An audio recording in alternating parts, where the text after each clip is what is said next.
আসসালামু আলাইকুম শিক্ষার্থী বন্ধুরা। আজ ৭ জানুয়ারি ২০২৫। প্রতিদিনের প্রকাশিত বিভিন্ন দৈনিক পত্রপত্রিকা থেকে সংগ্রহকৃত আমাদের আজকের এই কারেন্ট অ্যাফেয়ার্স। গতকালকের কারেন্ট অ্যাফেয়ার্সে তোমাদের জন্য প্রশ্ন ছিল, বৈশ্বিক আমদানিতে শীর্ষ দেশ কোনটি? যার সঠিক উত্তর হচ্ছে যুক্তরাষ্ট্র। HMPV ভাইরাসের পূর্ণ রূপ কি? উত্তর হচ্ছে হিউম্যান মেটাফেনোমোভিরাস।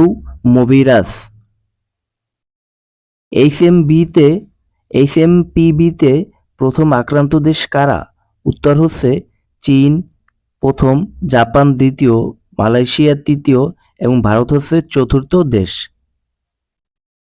বাংলাদেশ ও চীনের পররাষ্ট্রমন্ত্রী পর্যায়ের বৈঠক অনুষ্ঠিত হবে কবে?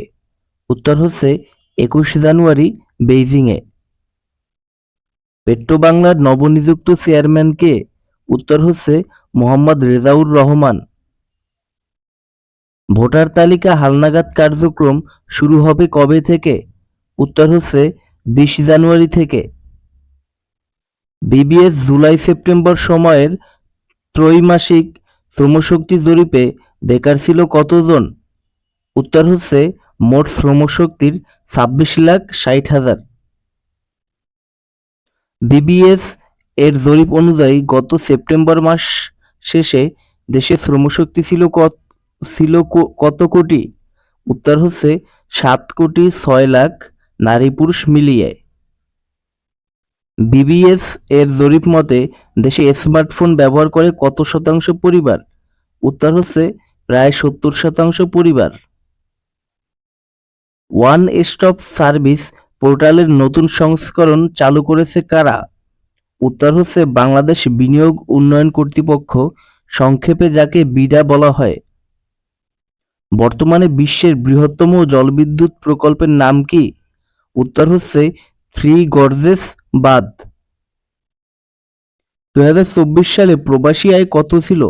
উত্তর হচ্ছে $২,৬৭০ কোটি। দেশের বৃহৎ যমুনা রেলওয়ে সেতুতে সফলভাবে পরীক্ষামূলক ট্রেন চলাচল করেছে কবে? উত্তর হচ্ছে ৬ জানুয়ারি ২০২৫ থেকে। শিক্ষার্থী বন্ধুরা, আগামীকালকের কুইজ থাকবে তোমাদের জন্য, কত সালে ফেসবুক প্রথম চালু হয়? ভিডিওটি ভালো লাগলে অবশ্যই ডেইলি শিক্ষা ইউটিউব চ্যানেলকে ফলো করবে। ধন্যবাদ সবাইকে।